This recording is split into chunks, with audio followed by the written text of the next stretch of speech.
ছোট মাছ নিয়ে নিলাম, পেঁয়াজ কুচি মরিচ কুচি দিয়ে দিলাম, দেখেন স্বাদ মতো লবণ দিয়ে দিলাম, হলুদের গুঁড়া দিয়ে দিলাম, মরিচের গুঁড়া দিয়ে দিলাম, জিরে গুঁড়া দিয়ে দিলাম,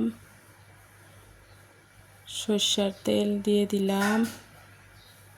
এবার ভালোভাবে মাখায় নিব, হাতের সাহায্যে ভালোভাবে মাখায় নিব, চটকায়ে চটকায়ে মাখায় নিব। এইভাবে মাখায় নিতে হবে ছোট মাছের চচ্চড়িটা। মাখানো হয়ে গেল, এইবার আমি পানি দিয়ে দিব পরিমাণ মতো।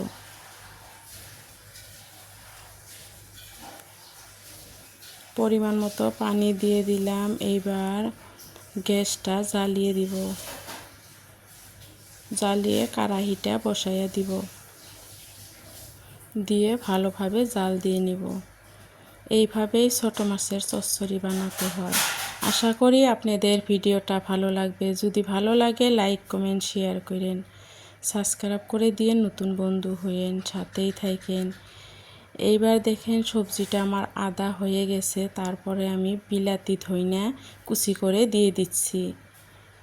এই ছোট মাছের চচ্চড়ি ধইনা কুচি দিলে অনেক ভালো লাগে, গ্রানটাও ভালো আসে।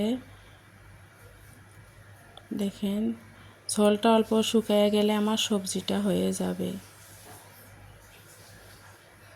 সবজিটা আমার হয়ে গেল, ফাইনাল লুকটা দেখেন কত সুন্দর হয়েছে। খেতেও মাশাআল্লাহ অনেক টেস্ট হয়েছিল। আপনারা ভালো থাকবেন, সুস্থ থাকবেন। পরবর্তী ভিডিওতে দেখা হবে। আল্লাহ হাফেজ।